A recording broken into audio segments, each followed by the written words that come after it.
আমরা আশা করছি যে আমরা একইভাবে স্থানীয় পর্যায়ে আমরা প্রত্যেকটা জায়গায় আমরা আমাদের এই প্রার্থীকে ঘোষণা করব। এই প্রার্থী প্রতিযোগিতা করে, সেখানে বিভিন্ন সূক্ষ্ম কাজকর্মী এবং বিভিন্ন কাজকর্মীর মাধ্যমেও কাজকর্মীর পরেও আমাদের 6 জন প্রার্থী এই নির্বাচনে বিজয়ী হয়ে সংসদ সদস্য হিসেবে শপথ গ্রহণ করে। আমি আজকে অফিসিয়ালি জাতীয় নাগরিক পার্টি এনসিপির একজন সংসদ সদস্য হিসেবে আজকে অফিসিয়ালি প্রথম প্রেস ব্রিফিং এ উপস্থিত হয়েছি। সেই জায়গা থেকে এই রাজনীতির আমার নিজের কিছু অভিজ্ঞতা আমি প্রথমেই আপনাদের কাছে তুলে ধরতে চাই। আমি একজন প্রার্থী হিসেবে বাংলাদেশের ইতিহাসের সর্বকনিষ্ঠ একজন সংসদ সদস্য হিসেবে সর্বকনিষ্ঠ সংসদ সদস্য হিসেবে নির্বাচিত হয়েছি। আমাদের যাত্রায় আমরা যে প্রতিবন্ধকতা মুখোমুখি হয়েছি, সেই সন্ত্রাসী রাজনীতির দস্যুতা আমাদের মোকাবেলা করে এখানে আসতে হয়েছে, সেটা হয়তো বাংলাদেশের অনেক মানুষই জানেন না। আমি বাংলাদেশের সেই প্রত্যন্ত অঞ্চল নোয়াখালীর হাতিয়ার দিক থেকে নির্বাচিত হয়ে এসেছি 2006 সাল থেকে। সেখানে ইলেকশনের 3 দিন আগে থেকেই জাতীয় নাগরিক পার্টি এনসিপি নেতাকর্মী এবং আমাদের সমর্থক জনতার সাংবাদিক সমর্থকদের বাড়ি ঘরে হামলা, লুটপাট এবং কুপিয়ে মানুষকে জখম করার ঘটনা ঘটে। প্রায় 3 শতাধিক মানুষ আহত হয়, 5 শতাধিক বাড়ি ঘরে হামলা করা হয়। এমনকি ভোটের দিন সকালবেলা ভোট কেন্দ্র পরিদর্শনে গিয়ে আমি নিজে হামলার শিকার হই। আমাকে হত্যার উদ্দেশ্যে আমার গাড়িতে কুপিয়ে গাড়িতে কোপ দেওয়া হয়, প্রায় 6টা কোপ এখন আমার গাড়িতে রয়েছে। আমার ওয়াইফকে আঘাত করা হয়, বিভিন্ন স্থানে আমাদের নেতাকর্মীদেরকে আঘাত করা হয়। আজকের এই সংবাদ সম্মেলনে উপস্থিত জাতীয় নাগরিক পার্টি এনসিপির কেন্দ্রীয় অস্থায়ী কার্যালয়ে সম্মানিত ইলেকট্রনিক এবং প্রিন্ট মিডিয়ার সাংবাদিকবৃন্দ এবং আমাদের সেই সহযোগীরা যাদের মাধ্যমে আমাদের কথাগুলো বাংলাদেশ থেকে শুরু করে বিশ্বের প্রতিটি প্রান্তে ছড়িয়ে পড়ে, আপনাদের সবাইকে জানাই জাতীয় নাগরিক পার্টি এনসিপির পক্ষ থেকে সংগ্রামী শুভেচ্ছা। আমরা একটি জাতীয় নির্বাচন পার করে এসেছি। আমাদের অনেক শঙ্কা, অনেক দ্বিধা, অনেক প্রত্যাশা অপ্রত্যাশার যে পারদ, সে দ্বীপের পার হয়ে আমরা আমাদের জায়গা থেকে আগামীতে নতুন একটা গণতান্ত্রিক উত্তরণের পথের দিকে যাচ্ছি। সেই জায়গায় আগামী মাস থেকে আমরা যতদূর জানি যে আমাদের জাতীয় সংসদের কার্যক্রম শুরু হতে যাচ্ছে। আপনারা জানেন যে জাতীয় নাগরিক পার্টি এনসিপি এই মাসের 28 তারিখে তাদের 1 বছরের পূর্তি হতে যাচ্ছে। সেই জায়গায় 1 বছর এখন পর্যন্ত আত্মপ্রকাশের না হয়েও এনসিপি তাদের জায়গা থেকে জনগণের ম্যান্ডেটে বাংলাদেশের রাজনীতিতে, বাংলাদেশের সংসদে তৃতীয় প্রধান রাজনৈতিক দল হিসেবে আত্মপ্রকাশ করেছে। এই 1 বছরে অনেক রাজনীতিতে প্রত্যাশিত অপ্রত্যাশিত ঘটনা ছিল। বিভিন্ন ধরনের পিছুটান থেকে শুরু করে এই রাজনৈতিক যে পরিবেশ পরিস্থিতি ছিল, সেগুলোকে মোকাবেলা করে অভিজ্ঞতার জায়গায় বিভিন্ন ধরনের বন্ধুর পথ পাড়ি দিয়ে আমরা একটা নির্বাচন পার করেছি। আমরা দেখেছি জাতীয় নির্বাচনে আমাদের প্রার্থী বাছাই থেকে শুরু করে প্রার্থী ঘোষণা, এমনকি নির্বাচনী জোটের ঘোষণা, এই বিষয়গুলো একদম শেষ সময় গিয়ে হয়েছে। যে কারণে আমাদের জায়গা থেকে স্থানীয় পর্যায়ে সংসদীয় আসনগুলোতে যতটুকু আমাদের প্রস্তুতির সময় প্রয়োজন ছিল, সুযোগ প্রয়োজন ছিল, ততটুকু আমরা আমাদের জায়গা থেকে নিতে পারিনি। যদি আমরা সেটা করতে পারতাম তাহলে হয়তো আমাদের আসন সংখ্যা 6টির জায়গায় আরো অনেক বেশি হতে পারত। তো সেই জায়গা থেকে শিক্ষা নিয়ে আগামীতে যে স্থানীয় পর্যায়ে নির্বাচনগুলো আসছে, সেই নির্বাচনে যেন আমাদের একই ভুলের পুনরাবৃত্তি আর না হয়, সেটাকে সামনে রেখে আমরা আমাদের রাজনৈতিক এবং দলীয় কর্মসূচি নির্ধারণ করেছি। ইতিমধ্যেই বাংলাদেশের অন্য যে কোনো রাজনৈতিক দল ঘোষণা করার আগেই জাতীয় নাগরিক পার্টি এনসিপি তাদের জায়গা থেকে স্থানীয় নির্বাচন পরিচালনা কমিটি ঘোষণা করেছে এবং কার্যক্রম শুরু করেছে। আমরা আমাদের জায়গা থেকে আমাদের এই যে পরিচালনা টিম, আমাদের কেন্দ্রীয় কমিটির বিভিন্ন সদস্যবৃন্দ সহ স্থানীয় পর্যায়ে আমাদের বিভাগীয় সাংগঠনিক সম্পাদক, জেলা নেতৃবৃন্দ, উপজেলা নেতৃবৃন্দ থেকে শুরু করে সংশ্লিষ্ট সবাইকে নিয়ে আমাদের এই স্থানীয় সরকার নির্বাচন পরিচালনা যে কমিটি, সেই কমিটি খুব দ্রুতই বাংলাদেশের প্রত্যেকটি সাংগঠনিক অঞ্চলে গিয়ে আমরা আমাদের জায়গা থেকে প্রাথমিকভাবে প্রার্থী যাচাই বাছাই শুরু করব এবং সাক্ষাৎকারের মধ্য দিয়ে আমরা আগামী কয়েক সপ্তাহের মধ্যে বাংলাদেশের আমাদের প্রত্যেকটি সিটি কর্পোরেশন, উপজেলা এবং পৌরসভায় আমরা আমাদের প্রাথমিক প্রার্থী ঘোষণা করতে চাই।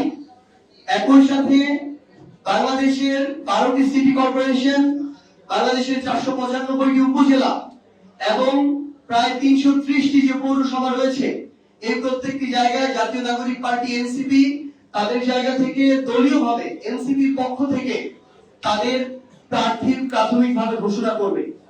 আমরা মনে করছি যে একই সাথে যেমন আমাদের স্থানীয় নির্বাচনের প্রস্তুতি চলতে হবে, একই সাথে আমরা আমাদের যে দল জাতীয় নাগরিক পার্টি এনসিপি আমাদের আদর্শের চর্চা, আমাদের সাংগঠনিক যে কার্যক্রম ত্বরান্বিত করা থেকে শুরু করে মাঠ পর্যায়ের প্রত্যেকটি ওয়ার্ড পর্যন্ত আমাদের সাংগঠনিক কার্যক্রমকে শক্তিশালী করার জন্য আমরা আমাদের নতুন করে কর্মসূচি হাতে নিতে যাচ্ছি। সেই জায়গা থেকে স্থানীয় নির্বাচনের প্রস্তুতির পাশাপাশি বাংলাদেশের প্রত্যেকটি ওয়ার্ড পর্যন্ত আমাদের সাংগঠনিক ভিত্তিকে শক্তিশালী করার জন্য আমরা একই সাথে সাংগঠনিক কার্যক্রমগুলো চালিয়ে যাব। পাশাপাশি আমরা 30টি আসনে নির্বাচন করেছি, 270টি আসনে আমাদের জায়গা থেকে আমাদের সাংগঠনিক কার্যক্রম আছে, সেখানে আমাদের অনেক নেতা কর্মী রয়েছে। আমরা প্রাথমিকভাবে 125টি আসনে আমাদের প্রার্থী মনোনয়ন দিয়েছিলাম। এই সামগ্রিক বিষয়গুলোকে আবার নতুন করে সমন্বয় করে আমরা স্থানীয় পর্যায়ে আমাদের নতুন যে সাংগঠনিক কার্যক্রম, এই সাংগঠনিক কার্যক্রমকে আবার নতুন করে পুরো উদ্যোগে আমরা শুরু করতে যাচ্ছি। এখন পর্যন্ত স্থানীয় পর্যায়ে অনেকের জায়গা থেকে যে কথাটি আসে যে আমরা যেহেতু 11 দলীয় যে নির্বাচনী জোট ছিলাম, আমরা একসাথে বিরোধী দলের ভূমিকায় যাচ্ছি, সেই জায়গা থেকে আমরা একই সাথে আবার জোট আকারে আমরা আমাদের স্থানীয় নির্বাচন করতে যাচ্ছি কিনা। এখন পর্যন্ত আপনারা জেনে থাকবেন যে জামায়াত তাদের জায়গা থেকে বলেছে তারা তাদের জায়গা থেকে স্থানীয় নির্বাচনের প্রস্তুতি এককভাবে নেওয়া শুরু করেছে। আমরা এনসিপি আমাদের জায়গা থেকে আমাদের স্থানীয় নির্বাচনের যে প্রস্তুতি, আমরা এককভাবে আমাদের সেই প্রস্তুতি শুরু করতে যাচ্ছি এবং পুরো উদ্যমে কাজ শুরু করতে যাচ্ছি। শেষ সময় গিয়ে জনগণের স্বার্থে, দেশের স্বার্থে যদি এটা মনে হয় যে 11 দলীয় যে জোট, নির্বাচনী জোট, তারা তাদের জায়গা থেকে একসাথে স্থানীয় নির্বাচন করতে পারে, তখন সেই সিদ্ধান্ত নেওয়া হবে। কিন্তু এই মুহূর্তে আমরা আমাদের জায়গা থেকে দলীয়ভাবে স্থানীয় পর্যায়ে আমাদের যে নির্বাচনের প্রস্তুতি, সেই নির্বাচনের প্রস্তুতি শুরু করতে যাচ্ছি। আমরা আজকে আপনাদের মাধ্যমে সারা বাংলাদেশের প্রত্যেকটি সিটি কর্পোরেশন, উপজেলা, পৌরসভা, ইউনিয়ন থেকে শুরু করে স্থানীয় পর্যায়ের যেই জায়গাগুলোতে স্থানীয় নির্বাচন হয়, আমরা আমাদের কেন্দ্রীয় থেকে শুরু করে জেলা, উপজেলা, ইউনিয়ন, ওয়ার্ড পর্যায়ের নেতৃবৃন্দ যারা আছেন, আমরা আপনাদেরকে স্পষ্ট করে আহ্বান জানাতে চাই, আপনারা যারা স্থানীয় পর্যায়ে জনগণের প্রতিনিধিত্ব করতে চান, আপনারা মনে করেন জনগণের কাছে আপনাদের ওই গ্রহণযোগ্যতা আছে, আপনারা কাজ করে এসেছেন, আগামীতেও করতে চান এবং ভোটের রায়ের মাধ্যমে জনগণ আপনাদের উপর আস্থা রাখবে, আপনারা আজকে এখন থেকে স্থানীয় পর্যায়ের ওই ইউনিটকে সামনে রেখে আপনারা আপনাদের নির্বাচনী যে কার্যক্রম প্রস্তুতি নেয় এটি শুরু করতে পারেন। শুধুমাত্র আমাদের দলীয় যারা নেতৃবৃন্দ আছেন তারা নয়, বরং আমরা মনে করব যে আগামী বাংলাদেশে বিভিন্ন শ্রেণী পেশার মানুষ, হতে পারে একজন শ্রমজীবী, হতে পারে একজন বিভিন্ন পেশাজীবী, হতে পারে ডাক্তার, ইঞ্জিনিয়ার, কিংবা আমার একজন কৃষক ভাই, হতে পারে একজন অটো রিক্সা চালক। আপনারা যে যার জায়গা থেকে মনে করেন যে আগামী বাংলাদেশে অন্তত আপনার সংশ্লিষ্ট ইউনিটটি আপনি জনপ্রতিনিধি হতে চান, আমরা আপনার খোঁজে, আপনাদের খোঁজে খুব দ্রুত স্থানীয় পর্যায়ে প্রত্যেকটি সাংগঠনিক অঞ্চলে আসবো। আমরা আহ্বান করব আপনারা আপনাদের জায়গা থেকে আমাদের সাথে যোগাযোগ করবেন। আমরা যখন আসবো আপনাদের যে চাওয়া পাওয়া গুলো, ইচ্ছাগুলো এবং আপনাদের আকাঙ্ক্ষাগুলো, সেগুলো আপনারা আমাদের সামনে তুলে ধরবেন। সেই হিসেবে সার্বিক বিবেচনায় জনগণের কাছে যার গ্রহণযোগ্যতা বেশি থাকবে আমরা আমাদের জায়গা থেকে তাকে আমাদের স্থানীয় পর্যায়ে প্রার্থী হিসেবে বিবেচিত করব। এবং বাংলাদেশের বর্তমান বিরাজমান অনেক রাজনৈতিক দল আছে, যে রাজনৈতিক দলে তাদের যোগ্য নেতা কর্মীদের স্থানীয় পর্যায়ে মূল্যায়ন করা হয় না। সেখানে নতুন করে লবিং শুরু হয়, নতুন করে টাকার খেলা শুরু হয়। সেই জায়গায় দীর্ঘ সময় যারা কষ্ট করে এসেছেন তাদেরকে তাদের প্রাপ্য সম্মানটুকু দেওয়া হয় না। আমরা আপনাদেরকে আহ্বান জানাই, আপনি যদি আপনার জায়গা থেকে অতটুকু আপনার জনগণের আস্থা থাকার পরও দলীয়ভাবে মূল্যায়িত না হন, আপনার জন্য আপনাদের জন্য জাতীয় নাগরিক পার্টি এনসিপির দরজা সবসময় খোলা থাকবে। আপনারা আমরা একসাথে মিলে আমাদের আগামী যে স্থানীয় নির্বাচন, সেই নির্বাচনে আমরা জনগণের যে ভোট, সেই ভোটের অধিকার আমরা নিশ্চিত করব। কাউকে আমরা ইঞ্জিনিয়ারিং করার সুযোগ দিব না, কাউকে আমরা ক্ষমতার অপব্যবহার করতে সুযোগ দিব না। বেশি শক্তি, কালো টাকার প্রভাব খাটিয়ে কাউকে আমরা স্থানীয় নির্বাচনে আমাদের জায়গা থেকে জিততে দিব না। তো আমরা আমাদের জায়গা থেকে এটুকু জানাতে চাই যে আমরা ঈদের পরই আমরা নতুন করে আমাদের এই যে স্থানীয় সরকার, যে আমাদের নির্বাচন পরিচালনা যে কমিটি, আমরা আমাদের সাংগঠনিক যে টিম, সেই টিম নিয়ে বাংলাদেশের প্রত্যেকটি সাংগঠনিক অঞ্চলে আমরা যাব এবং আমাদের এই নতুন করে নতুন উদ্যমে আমাদের এই কর্মযাত্রা শুরু হচ্ছে। এই যাত্রা আপনাদের সাথে দেখা হবে। স্থানীয় পর্যায়ে এই ভিত্তিটা তৈরি করে আমরা আগামীর বাংলাদেশের এই প্রজন্মের যারা গণভোটে হ্যাঁ ভোট দিয়েছে, যারা বাংলাদেশের সংস্কার চায়, পরিবর্তন চায়, তাদেরকে নিয়ে আমরা আগামীর বাংলাদেশ গড়ার নেতৃত্ব দেব ইনশাআল্লাহ। এই পর্যায়ে আমাদের স্থানীয় পর্যায়ে নির্বাচন এবং আমরা বিএনপি কর্তৃক দেখলাম যে সিটি কর্পোরেশন গুলোতে কিভাবে দলীয় তোষামতকারী প্রশাসক নিয়োগ দেওয়া হয়েছে। এই ধরনের বিভিন্ন অনাকাঙ্ক্ষিত ঘটনা বিএনপি তাদের জায়গা থেকে ক্ষমতার অপব্যবহার করে সরকার গঠন করার সাথে সাথে শুরু করেছে। সামগ্রিক বিষয়গুলি আপনাদের সঙ্গে কথা বলবেন জাতীয় নাগরিক পার্টি এনসিপির সম্মানিত মুখপাত্র জনাব আসিফ মাহমুদ সজীব ভূঁইয়া।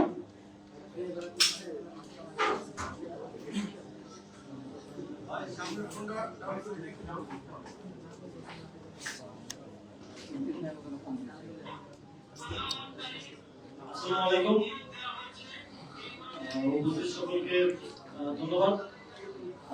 আমরা এতক্ষণ আপনারা শুনছেন যে আমাদের যে স্থানীয় সরকার নির্বাচন পরিচালনা কমিটি, সেই নির্বাচন পরিচালনা কমিটি দলের নেতাকর্মীদের প্রতি, সংগঠনের প্রতি এবং সারা দেশের মানুষের প্রতি নির্দেশনা এবং আহ্বান জানিয়েছেন। আমরা সমসাময়িক বিষয়ের মধ্যে আমরা দেখেছি যে খুব তড়িঘড়ি করে ৬টি সিটি কর্পোরেশনের প্রশাসক নিয়োগ দেওয়া হয়েছে। আমরা যদি একটু প্রেক্ষাপটটা বলি, এই ধরনের নিয়োগ দেওয়ার কোনো বিধিবিধান গণঅভ্যুত্থানের পূর্বে ছিল না। গণঅভ্যুত্থানের পরে যখন আমাদের প্রতিকারী সরকার দায়িত্ব নেওয়ার পরে দেখা গেল যে বিভিন্ন সিটি কর্পোরেশন, পৌরসভার মেয়ররা, জনপ্রতিনিধিরা পালিয়ে গেছে এবং অনেক জায়গায় ফ্যাসিবাদের দোসররা সেই জায়গাগুলোতে বসে বসে দেশের পরিস্থিতি অস্থিতিশীল করার চেষ্টা করছে। তখন সরকার এই বিধানটা করে যে সরকার চাইলে যে কাউকে প্রশাসক হিসেবে অপসারণ করতে পারে মেয়রকে এবং প্রশাসক হিসেবে নিয়োগ দিতে পারে। কিন্তু অন্তর্বর্তীকালীন সরকার সঙ্গত কারণেই এই আইন থাকা সত্ত্বেও তার কিন্তু ব্যবহার করা হয়নি। শুধুমাত্র এক জায়গায় সেটা ব্যবহৃত হয়েছে, আর কোথাও সেটা ব্যবহৃত হয়নি। সঙ্গত কারণেই আমরা গণতন্ত্রকে মূল্যায়ন করতে চেয়েছিলাম এবং সেখান থেকে স্থানীয় সরকার নির্বাচন দেওয়ার এক ধরনের সদিচ্ছা থাকলেও রাজনৈতিক নানা ধরনের বাস্তবতা আপনারা জানেন সেটা দেওয়া সম্ভব হয়নি।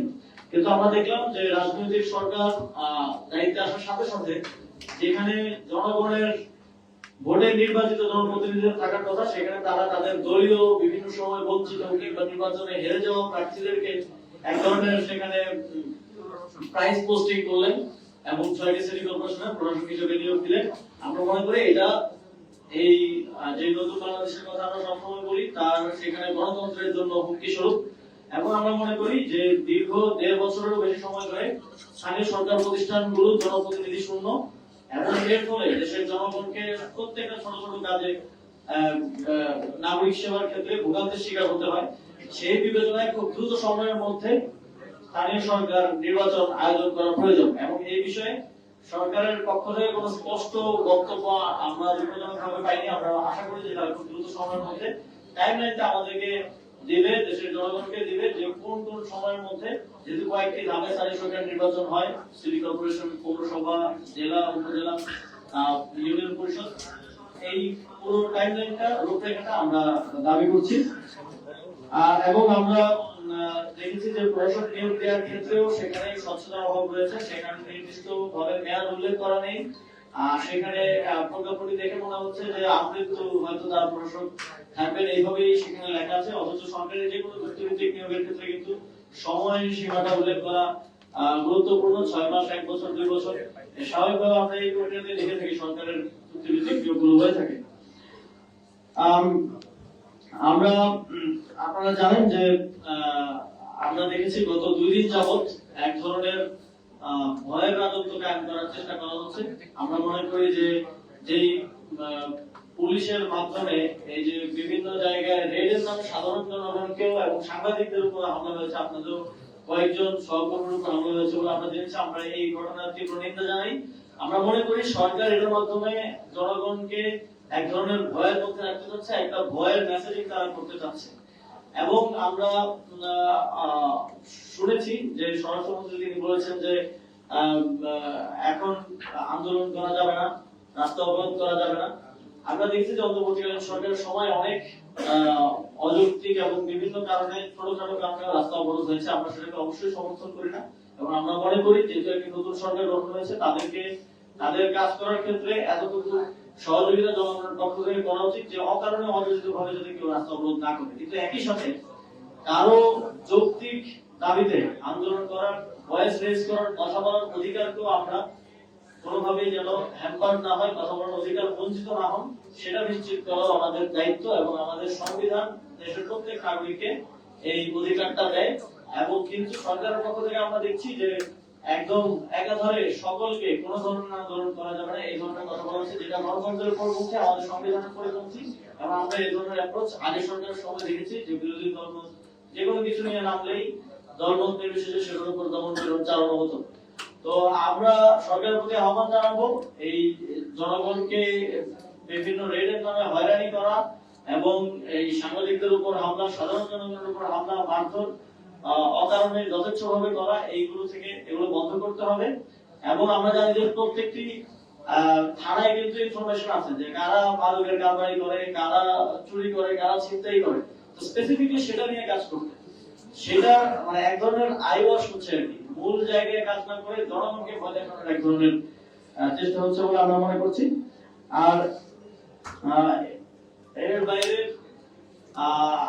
আমাদের নির্বাচন পরিচালনা কমিটি এই বিষয়ে বলেছেন। এই বিষয়ে আমরা জাতীয় নাগরিক পার্টি, আপনারা দেখেছেন যখন জাতীয় নির্বাচনেরও প্রার্থীতা মনোনয়ন দেওয়া হয়, তখন আমরা শুধুমাত্র আমাদের দলীয় নেতা কর্মীদের বাইরেও যারা বিভিন্ন জায়গায় যোগ্য আছেন, জনপ্রতিনিধি হওয়ার যোগ্য আছেন এবং মানুষের জন্য কাজ করেছেন, কাজ করতে চান, অনেকে আমরা সুযোগ করে দেওয়ার চেষ্টা করছিলাম। এবারও আমাদের সেই অ্যাপ্রোচটা থাকবে। এবং আপনারা জানেন এবার আইন অনুযায়ী এই নির্বাচনে দলীয় মার্কা এবং দলীয় মনোনয়ন থাকবে না। সেক্ষেত্রে এবার ব্যক্তি হিসেবে সবাই নির্বাচনে আসবে এবং জাতীয় নাগরিক পার্টি তাদের নির্দিষ্ট প্রার্থীদের সাথে আমাদের যে সাংগঠনিক সমন্বয় সেটা করার মাধ্যমে আমরা তাদেরকে সহযোগিতা করবো, সেগুলো নির্ধারণ করবে আমাদের এই নির্বাচন পরিচালনা কমিটি। তো আজকে আমরা এখানে শেষ করতে চাই। আপনাদের সকলকে আবারও ধন্যবাদ জানাচ্ছি। কারো যদি কোনো প্রশ্ন থাকে করতে পারেন।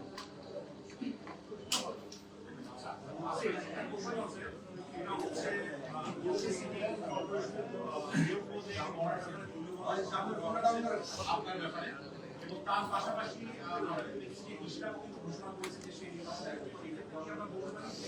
একই ধরনের দৌড় আমরা দেখছি, কারণ পূর্ব আমাকে প্রাথমিকভাবে কিছু বিষয়ে জানানো হয়েছে, কিন্তু এই বিষয়ে এখনো চূড়ান্ত সিদ্ধান্ত তাদের বড় একটা অংশ হতাশ হয়েছে। এখন আবার আপনারা বলছেন এককভাবে নির্বাচন করবেন অথবা শেষ মুহূর্তে যোগ্যতা করতে পারেন। এটাই যদি হয়, যারা নির্বাচনের প্রস্তুতি নেবে শেষ মুহূর্তে গিয়ে যদি তাদেরকে আবার রিমুভ করা হয়, দলে একটা তৃণমূল আবারও একটা নেতিবাচক বার্তা যাবে কিনা। আরেকটা বিষয় হচ্ছে যাদেরকে প্রশাসক হিসেবে নিয়োগ দেওয়া হয়েছে, আপনারা মনে করেন কিনা এর মাধ্যমে স্থানীয় নির্বাচন অনির্দিষ্টকালের জন্য বন্ধ করার প্রায় তারা চলছে? না, আমরা যখন দেখলাম যে প্রশাসকের নিয়োগের প্রজ্ঞাপনে নির্দিষ্ট কোনো সময়ের উল্লেখ নেই এবং আমরা শুনলাম যে যিনি স্থানীয় সরকার মন্ত্রী আছেন তিনি একটি প্রশ্নের উত্তরে বলছিলেন যে সিটি কর্পোরেশনগুলোর মেয়াদ শেষ হলে নির্বাচনের বিষয়ে ভাবা হবে। হয়তো উনি ইনফর্ম না বা ওনাকে জানানো হয়নি। সিটি কর্পোরেশনগুলোর মেয়াদ কিন্তু 12টা সিটি কর্পোরেশন 12টারই শেষ এবং প্রত্যেকটা নির্বাচন দেওয়ার জন্য এলিজিবল। শুধুমাত্র 11টা সিটি কর্পোরেশনের মেয়াদ আমি যখন দায়িত্বে ছিলাম তখন শেষ হয়ে গিয়েছিল, আজ থেকে প্রায় 1 বছরের বেশি সময় আগে, এবং একটা city corporation Chittagong city corporation সেটা রিসেন্টলি শেষ হয়েছে। সুতরাং প্রত্যেকটা সিটি কর্পোরেশনের নির্বাচন দেওয়ার জন্য উপযুক্ত। এমন সময়ে নির্বাচন না দিয়ে কোনো নির্দিষ্ট সময়সীমা উল্লেখ না করে প্রশাসক নিয়োগ দেওয়াটা আমরা মনে করি এটা একই সাথে অগণতান্ত্রিক এবং একই সাথে এটা লেভেল প্লেইং ফিল্ডকে নষ্ট করবে। যে প্রশাসক হচ্ছে সে যদি প্রশাসকের পদে থেকে নির্বাচন করে অথবা তার দলের কাউকে সহযোগিতা করে, তাহলে অন্যদের জন্য নির্বাচন করাটা কঠিন হয়ে যাবে এবং সেখানে বসে থেকে নির্বাচনকে আমরা দেখেছি বিএনপি সবসময় বলে এসেছে যে তারা তত্ত্বাবধায়ক সরকার অধীনে নির্বাচন চায়, তারা দলীয় সরকার অধীনে নির্বাচন চায় না। কিন্তু এটাও একই অবস্থায় হয়ে যাচ্ছে। দলীয় লোক চেয়ারে বসে থাকা অবস্থায় নির্বাচনটা এক ধরনের নিরপেক্ষ নির্বাচন হওয়ার সম্ভাবনাটা এখানে কমে যায়। আর কোনো প্রশ্ন আমরা আমাদের জাতীয় নির্বাচনে 125টি আসনে প্রাথমিকভাবে মনোনয়ন দিয়েছিলাম। পরবর্তীতে আমরা দেশের স্বার্থ, মানুষের স্বার্থ এবং একই সাথে দলের দীর্ঘমেয়াদী পরিকল্পনার কথা চিন্তা করে আমরা 11 দলীয় জোটে অংশগ্রহণ করেছি এবং সেখানে আমরা 30টি আসনে প্রতিদ্বন্দ্বিতা করেছি। আমাদের যারা মাঠ পর্যায়ে একটা দলের এই শুরুর পর্যায়ে কাজ করছেন, কোনো কিছু বিনিময় ছাড়াই তারা কিন্তু দিনরাত অক্লান্ত পরিশ্রম করে কষ্ট করে যাচ্ছেন, কাজ করছেন। স্থানীয় পর্যায়ে দলের ভিত্তিটা তাদের হাত দিয়ে করা এবং তারা ধরে রাখছেন। সেই জায়গায় আমরাও আমাদের জায়গা থেকে সবসময় তাদের ওই পরিশ্রমটাকে, কষ্টটাকে আমরা অ্যাকনলেজ করি। কিন্তু যখন দীর্ঘমেয়াদে দল যদি ভালো থাকে, মানুষ, দেশ যদি ভালো থাকে, আমাদের নেতা কর্মী যারা আছেন, আমাদের প্রার্থী যারা, তারাও ভালো থাকবেন। তো সেই জায়গায় দীর্ঘমেয়াদে বৃহৎ স্বার্থকে সামনে রেখে আমরা এই সিদ্ধান্ত নিয়েছিলাম এবং তাদের সাথে আমরা কথা বলেছি। তাদের যখন তারা দেখেছে যে আমাদের যে দলটার বয়স 1 বছর হয়নি, সেই দল থেকে 6 জন আগামী সংসদে গিয়ে সংসদকে কাঁপাবে এবং আমরা বিশ্বাস করি 294 জনের কণ্ঠকে অতিক্রম করে এই এনসিপির 6 জনের কণ্ঠ বাংলাদেশের প্রত্যেকটা প্রান্তে পৌঁছাবে। তো সেই জায়গায় যখন তারা এটা দেখে, তারা আশ্বস্ত হয় এবং তারা নতুন করে উদ্যোগ ফিরে পেয়েছে। আমরা আশা করছি যে আমরা একইভাবে স্থানীয় পর্যায়ে আমরা প্রত্যেকটা জায়গায় আমরা আমাদের এই প্রার্থীরা ঘোষণা করব। এখন পর্যন্ত তো সিদ্ধান্ত হচ্ছে আমরা এককভাবে এই লড়াইটার দিকে যাব। যদি শেষ সময় গিয়ে এরকম হয়, আমরা সবার সাথে বসে দলের যেটা বৃহৎ স্বার্থ থাকবে সেই স্বার্থকে আমাদের রেখে আমরা আমাদের জায়গা থেকে সিদ্ধান্ত নিব। আশা করছি আমাদের সাংগঠনিক বোঝাপড়ায় কোনো সমস্যা হবে না। একটা প্রশ্ন ছিল, আপনাদের সামনে 1 বছর পূর্তি হতে যাচ্ছে 28 ফেব্রুয়ারি। সেই জায়গা থেকে আপনাদের কাউন্সিল এবং পরবর্তী যে আপনাদের কর্মপরিকল্পনা এবং একই সাথে বিভিন্ন রাজনৈতিক প্ল্যাটফর্ম, বিশেষ করে আপ বাংলাদেশ, তারা এরই মধ্যে গণমাধ্যমে প্রচার হচ্ছে যে তাদের সেই প্ল্যাটফর্মগুলো ভাঙতে শুরু করেছে এবং অনেকে এনসিপিতে নাকি আসতে শুরু করেছে। তারাও তো আপনাদের সাথেই ছিল, চলে গিয়েছে, আবারও আসবে কিনা এবং এর সংখ্যাটা কেমন? আপনাদের এই কাউন্সিলে আমরা কি কোনো সমাবেশ দেখবো কিনা? আমরা আমাদের আগামী 28 ফেব্রুয়ারি জাতীয় নাগরিক পার্টির প্রথম বার্ষিকী হতে চলেছে। এটা খুবই ইয়াং দল হিসেবে এই সময়টা আমাদের অনেক চড়াই উপায়ের মধ্য দিয়ে আসতে হয়েছে, অনেক চ্যালেঞ্জের মধ্য দিয়ে আসতে হয়েছে এবং একটা নির্বাচনে অংশগ্রহণ করতে হয়েছে কম সময়ের মধ্যে। এবং আমরা এই কম সময়ের মধ্যে নির্বাচনে অংশগ্রহণ করেও আলহামদুলিল্লাহ আমাদের 6 জন সংসদ সদস্য নির্বাচিত হয়েছেন এবং বাকিরাও ভালো ফলাফল করেছেন।